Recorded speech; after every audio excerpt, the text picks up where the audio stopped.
જિલ્લા કલેક્ટર માનનીય ડૉક્ટર ઓમપ્રકાશ સાહેબના સીધા માર્ગદર્શન હેઠળ જિલ્લાના વહીવટીતંત્રના તમામ વિભાગો આવનાર લોકમેળાની ખૂબ જ સુચારુ રીતે વ્યવસ્થા થાય એ માટે હાલ બધા પ્રયત્નશીલ છે.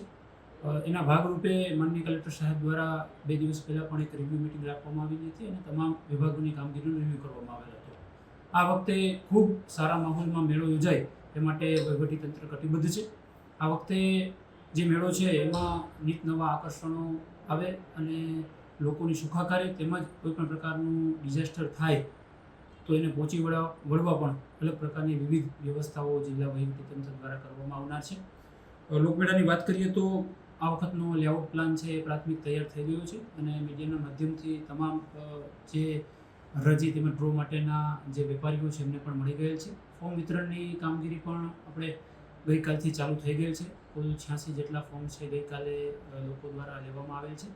આજે પણ કામગીરી ચાલુ થઈ ગઈ છે અને હવે ફોર્મ પરત મળવાનું પણ થોડા દિવસોમાં ચાલુ થઈ જશે.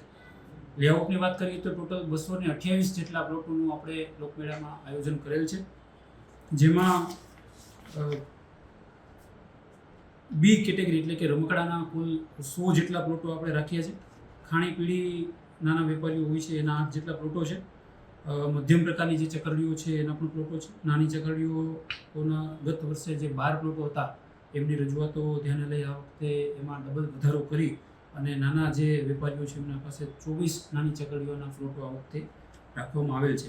આ વખતે નવા એક ઇનિશિયેટિવના ભાગરૂપે કોઈ કંપનીઓ અથવા કોઈ પણ સંસ્થાઓને કોઈ એક્સપો કે એક્ઝિબિશન કરવું હોય, અન્ય કોઈ શો કે પ્રદર્શનો કરવા હોય તો એના માટે પણ 2 મોટા પ્લોટો છે એ આ વખતે અનામત રાખવામાં આવ્યા છે.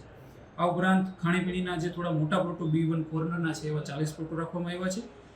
જે મોટી યાંત્રિક પ્રકારની રાઇડો હોય છે EFGH એ અલગ અલગ કેટેગરીમાં અંદાજિત 40 જેટલા પ્લોટો પણ એના રાખવામાં આવ્યા છે.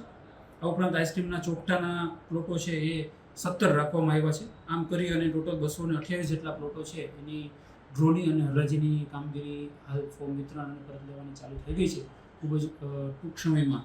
એટલે કે તારીખ 1/8/2026ના રોજ આપણે ડ્રોની પ્રક્રિયા કરવામાં જઈ રહ્યા છીએ. આ ઉપરાંત હરાજીની પ્રક્રિયા છે એ કેટેગરી B1 તથા A માટે 4 તારીખે રાખેલી છે. કેટેગરી EFGH એટલે કે મોટી યાંત્રિક રાઇડો છે એને માટેની હરાજીની પ્રક્રિયા આપણે 5 ઓગસ્ટના રોજ રાખેલ છે. આ ઉપરાંત 6 ઓગસ્ટના રોજ આપણે જે આઈસ્ક્રીમ કેટેગરીના સ્ટોલ છે એની હરાજી રાખેલ છે. ડિઝાસ્ટરની વાત કરીએ તો આપણે ગત વર્ષથી જ જે લોકમેળાનું ગ્રાઉન્ડ છે એમાં એમની પેરીફેરીમાં આપણે ડેડિકેટેડ એક રસ્તો રાખેલ છે, જેમાં માત્ર એમ્બ્યુલન્સ કે ફાયરના વ્હીકલો છે એ જ અલાઉ થાય છે અને એ જ ઝડપથી કોઈ નાની મોટી દુર્ઘટના થાય તો હોસ્પિટલમાં પહોંચવામાં એમને સરળતા રહે એટલે વિશેષ એક કોરિડોર બનાવવામાં આવ્યો છે. આ ઉપરાંત આપણને ખ્યાલ છે એ મુજબ બહારના રોડ ઉપર પણ ઘણી બધી ટ્રાફિક હોવાના કારણે એમ્બ્યુલન્સને થોડો સમય હોસ્પિટલે પહોંચવામાં જતો હતો. એ માટે થઈને માનનીય કલેક્ટર સાહેબના સીધા માર્ગદર્શન હેઠળ 2 અલગથી ડેડિકેટેડ ડિઝાસ્ટર કોરિડોર આ વખતે વિકસાવવામાં આવ્યા છે, જેમાં મેળાના ગ્રાઉન્ડથી લઈ અને ફણવલમાંથી વચ્ચેથી એ રસ્તો લઈ ગાર્ડનમાંથી પસાર કરી અને સીધા કિશનપરા સર્કલ સુધી અથવા અન્ય બીજો રસ્તો છે એ મેળાના ગ્રાઉન્ડમાંથી લઈ અને જે એથ્લેટિક ટ્રેક છે ત્યાંથી લઈ અને માધવરાવ સિંધિયામાં ગ્રાઉન્ડમાં થઈ અને ગૌમાળી ભવન સુધી ડાયરેક્ટ નીકળી જવાય અને આપણે સમયનો બચાવ કરી શકીએ એ પ્રકારના 2 અલગથી ડેડિકેટેડ કોરિડોર આ વખતે વિકસાવવામાં આવ્યા છે.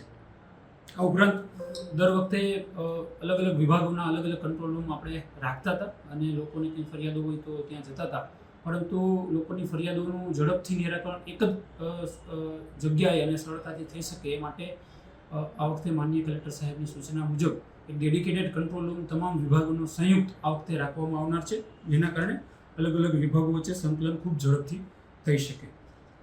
આ ઉપરાંત ગત વર્ષથી આપણે જે મેળામાં માનવ મેદની આવે છે એનું AI બેઝ ડ્રોન મારફત આપણે ક્રાઉડ મેનેજમેન્ટ કરીએ છીએ. આ વખતે પણ આપણે કરનાર છીએ.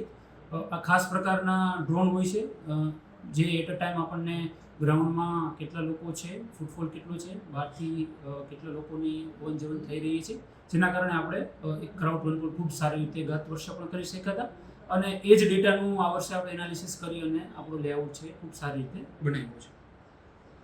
આ ઉપરાંત તમામ વિભાગોના અધિકારી કર્મચારીઓને ઝડપથી સંકલન થઈ શકે એ માટે આપણને ખ્યાલ છે ત્યાં મુજબ ત્યાં ખૂબ મોટા પ્રમાણમાં લોકો આવે છે ત્યારે મોબાઈલ નેટવર્કની નાની મોટી સમસ્યા સર્જાય છે. તો આ અધિકારી કર્મચારીઓ માટે વોકી ટોકીની વ્યવસ્થા પણ અવશ્ય આપણે કરનાર છીએ. આ ઉપરાંત આકસ્મિક સંજોગોને પહોંચી વળવા માટે 5 એમ્બ્યુલન્સ અને ફાયર ફાઇટરના 2 થી 3 વાહનો આપણે કન્ટિન્યુઅસ ત્યાં મેળાના ગ્રાઉન્ડમાં રાખનાર છીએ.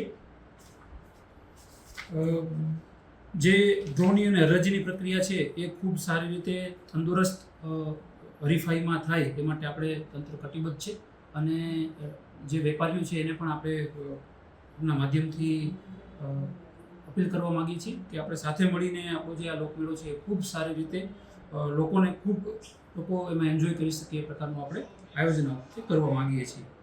આ ઉપરાંત આપણે ગત વર્ષથી જ જે આપણો જે સ્ટેજ પ્રોગ્રામ કરીએ છીએ એમાં ખૂબ નામી અનામી કલાકારોને આપણે ગત વર્ષથી સરકારશ્રીના રમતગમત અને યુવા સાંસ્કૃતિક પ્રવૃત્તિના વિભાગના સહયોગથી ગત વર્ષથી જ આપણે મોટા કલાકારો આપણે ત્યાં બોલાવીએ છીએ. આ વર્ષે પણ ખૂબ મોટા નામના જે કલાકારો છે એ ડેઈલી 5 દિવસ આપણે સાંસ્કૃતિક રંગારંગ કાર્યક્રમ કરશું અને સંભવિત આ વર્ષે આપણે જે આપણી ઓપનિંગ સેરેમની છે એ આપણું ભારતનું ઘરેણું કહી શકાય એવું ઇન્ડિયન નેવીનું જે બેન્ડ છે એ મારફત પણ આપણે કરવાનું આયોજન કરી રહ્યા છીએ.